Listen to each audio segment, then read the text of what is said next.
Hindi language class 3 part 6 लिंग। निम्नलिखित शब्दों को ध्यान से पढ़ो। राजकुमार, राजकुमारी, अध्यापक, अध्यापिका। ऊपर लिखे शब्दों में राजकुमार व अध्यापक से उनके पुरुष जाति होने का बोध होता है। राजकुमारी तथा अध्यापिका से उनके स्त्री जाति होने का बोध होता है। इसी तरह हम कुछ और उदाहरण लेंगे, जैसे शेर, शेरनी, दादा, दादी, बकरा, बकरी, छात्र, छात्रा।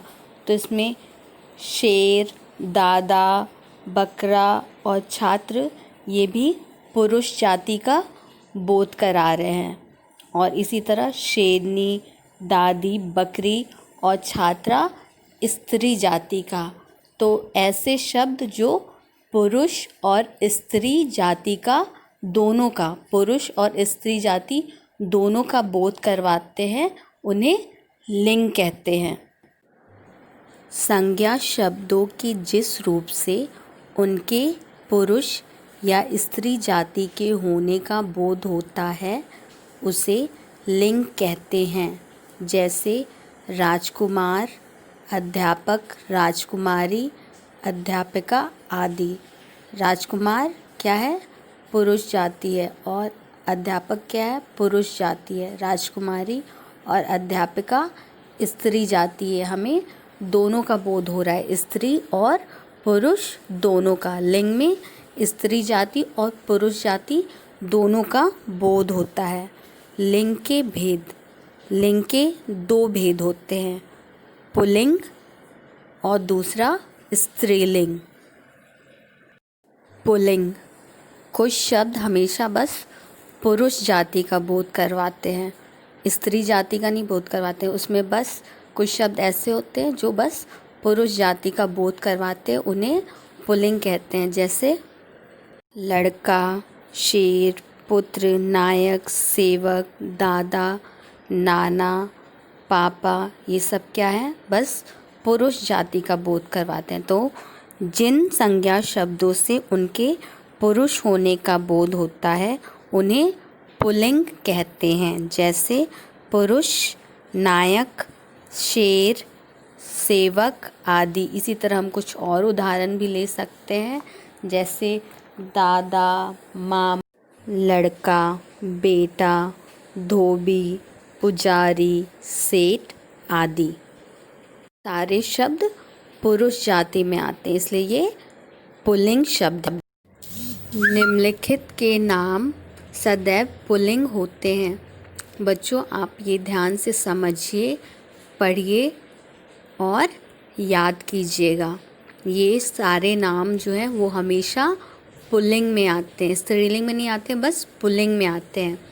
देशों तथा नगरों के नाम। जितने भी देशों और नगरों के नाम हैं वो सदैव पुल्लिंग में आते हैं। अगर आपसे पूछा जाए भारत स्त्रीलिंग है या पुल्लिंग, तो आप तुरंत आंसर दे पाओगे अगर आपको ये याद हो कि भारत पुल्लिंग है। देशों तथा नगरों के नाम हमेशा पुल्लिंग में आते हैं। भारत, चीन, अमेरिका, लखनऊ, लंदन, अहमदाबाद आदि। वृक्षों, फलों तथा फूलों के नाम। वृक्षों, फलों तथा फूलों के नाम। आम, केला, अंगूर, गुलाब, कमल, गेंदा, बेला आदि। ये जितने भी हैं वो पुरुष जाति में आते हैं, पुल्लिंग शब्द हैं। लेकिन इनमें कुछ शब्द को छोड़ के, कुछ शब्द जैसे नाशपाती, लीची, चमेली, नरगिस आदि को छोड़कर, क्योंकि ये किस में आते हैं? स्त्रीलिंग में। ये नाशपाती, लीची, चमेली, नरगिस आदि पुल्लिंग शब्द नहीं है, लेकिन बाकी सारे फूलों, वृक्षों के नाम क्या हैं? पुल्लिंग शब्द आते हैं, पुल्लिंग शब्द में आते हैं। इसी तरह धातुओं के नाम।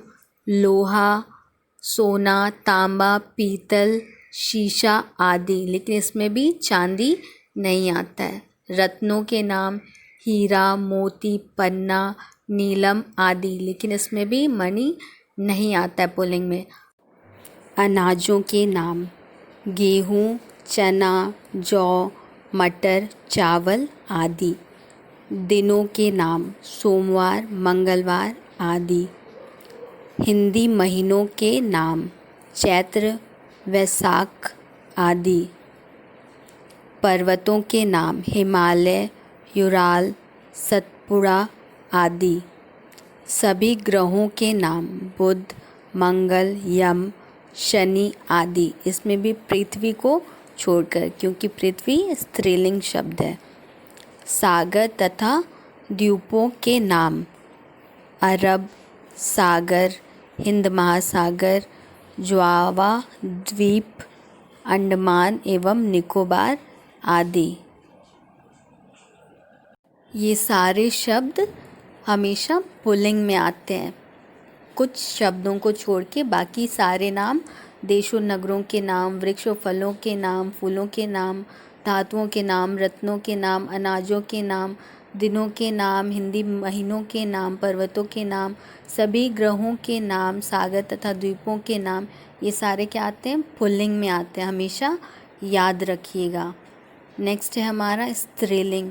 ऐसे शब्द जिनसे स्त्री जाति के होने का बोध हो उसे स्त्रीलिंग कहेंगे। हमारा स्त्रीलिंग शब्द में ही पता चल रहा है कि स्त्री जाति, तो हमेशा याद रखिएगा स्त्रीलिंग मतलब स्त्री जाति।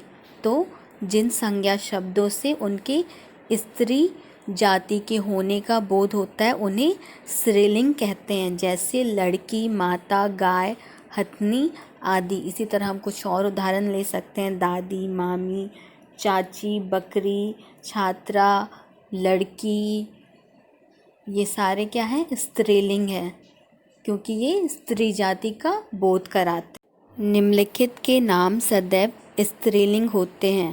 पहले हमने पुल्लिंग में निम्नलिखित के नाम सदैव पुल्लिंग होते हैं वो पढ़ा। अब हम पढ़ेंगे कि निम्नलिखित के नाम सदैव स्त्रीलिंग होते हैं। ये हमेशा स्त्री जाति में ही आते हैं, स्त्रीलिंग शब्द में ही आते हैं ये नाम। सभी तिथियों के नाम पूर्णिमा, अमावस्या, एकादशी, पंचमी आदि। सभी भाषाओं के नाम हिंदी, अंग्रेजी, पंजाबी, अरबी आदि। सभी नदियों के नाम गंगा, गोदावरी, यमुना, गोमती आदि। सभी लिपियों के नाम देवनागरी, रोमन, गुरुमुखी आदि। तो सभी तिथियों के नाम, सभी भाषाओं के नाम और सभी नदियों के नाम, सभी लिपियों के नाम ये सदैव आते हैं, हमेशा याद रखिएगा। नीचे कुछ पुल्लिंग शब्द तथा उनके स्त्रीलिंग रूप लिखे हैं, इन्हें ध्यान से पढ़ो। बच्चों आप ध्यान दीजिएगा और इसे याद कीजिएगा।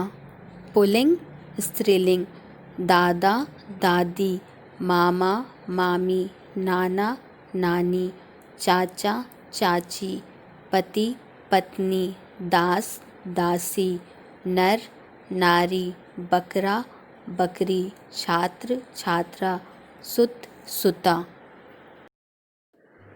बेटा, बेटी, घोड़ा, घोड़ी, युवक, युवती, सम्राट, सम्राज्ञी, राजा, रानी, बैल, गाय, दूल्हा, दुल्हन, भाई, बहन, विधुर, विधवा, वर, वधू, ससुर, सास, देवर, देवरानी, जेठ, जेठानी, इंद्र, इंद्रानी, सुनार, सुनारिन, पुजारी, पुजारिन, शेर, शेरनी, धोबी, धोबिन, बाल, बाला, पुरुष, स्त्री, नेता, नेत्री, गुणवान, गुणवती, मोर, मोरनी, बालक, बालिका, नायक, नायिका, पाठक, पाठिका, लेखक, लेखिका, अध्यापक, अध्यापिका, बेटा, बेटी, पिता, माता, श्रीमान, श्रीमती, भिखारी, भिखारिन, गायक, गायिका, नाग, नागिन, बाघ, बाघिन, देव, देवी।